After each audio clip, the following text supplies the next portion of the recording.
Well, I can hear the 3-year-old crying in the restaurant, and she may come out this way at any point in time, but I really want to make a video real quick.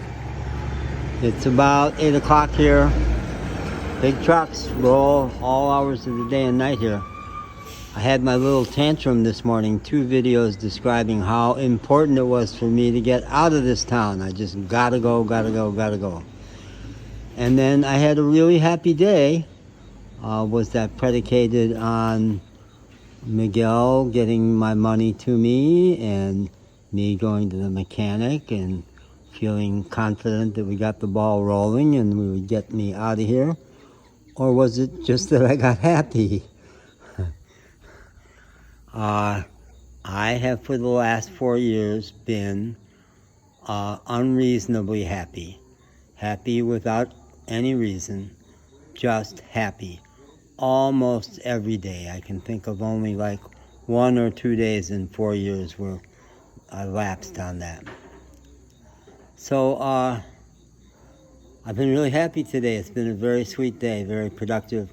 I did buy from Miguelito a headset, which allowed me to juggle with my headset on to hot Latin music, and there's nothing in the world that makes me happier than to do that. I got really high and juggled the best I ever have on very rough terrain. I was doing it here, I was doing it all over this rough area out here. I had a blast. Hot Latin music. So, really great day. The family, they're all Jehovah's Witnesses, and there is a little Jehovah's Witness church just a few blocks away in this town. And they all were off to church today, so the restaurant was really slow, and it was just me and Marissa, the 21-year-old server, and we had nice little visits. We really did. It was very sweet. So, they just came home, and Miguelito, who is friends with the mechanic, had been over there talking to the mechanic, who said to me today, no, you can't take the part and go to Martinez with the part today. I have to get the part out, and then you could go on Monday. Well, Miguelito came up, and the first words he said was, your car has a lot of problems. It's not any longer going to be a $400 job. It's going to be a $1,000 job. And there's no way I can pay that right now. I could pay half of it and then tighten my belt the rest of the month and then pay the other half next month. So that means at least another 3 weeks before I'm out of here. And did I have a reaction of this was a bad thing? And I asked myself that, and I couldn't find any part of me that was responding like it was a bad thing. That part of me got extinguished 4 years ago, on June 26th of 2019. The whole idea that something has gone wrong went away. It just went away. I'm just not capable, whether it's my dog dying or whatever. I can feel really sad. I can grieve. But does that mean that anything's going wrong? Does that mean that life is loving me less?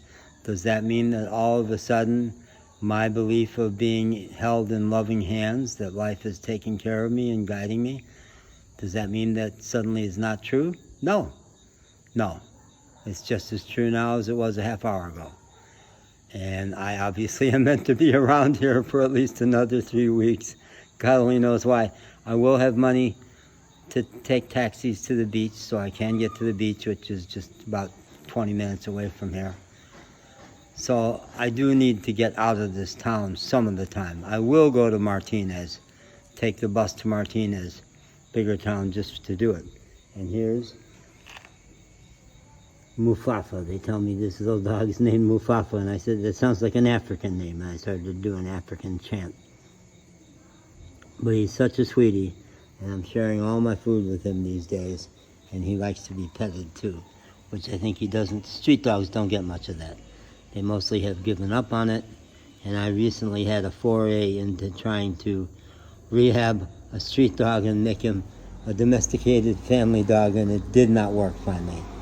I fell deeply in love with Bear, big bear of a dog, but it finally did not work. You couldn't take the street out of the dog.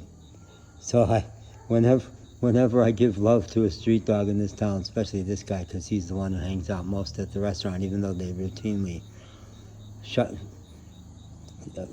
him out, and they routinely are mean to him. Not super mean, but they're not friendly.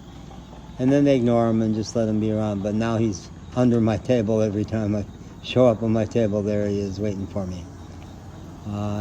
So I've been saying to him, you can't come with me. No. Nobody's coming with me when I take off from here.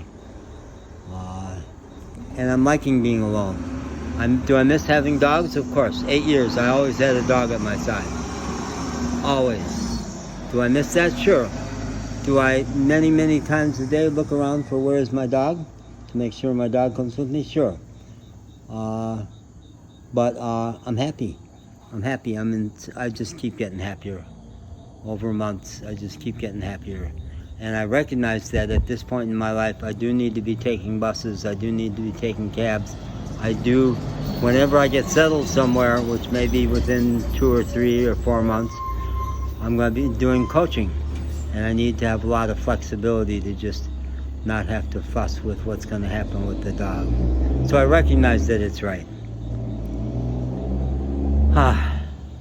So, there we go, folks. I've got a headset, and I can have my music, and I will invest some music money in a speaker. A good, strong Bluetooth speaker, because I want to start juggling in the park and busking for tips. There's not really... Vega, the local town, is not the best place for that.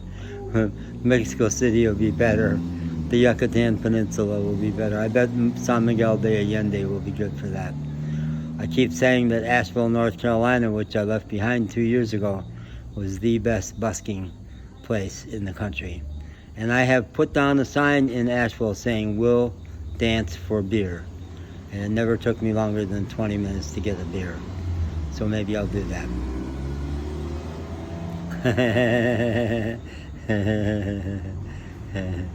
Okay, that's the deal, folks. That's the lowdown. That's the skinny in El, not Damiante. It's not a demon. El Diamante. It's the diamond in Veracruz State, Mexico.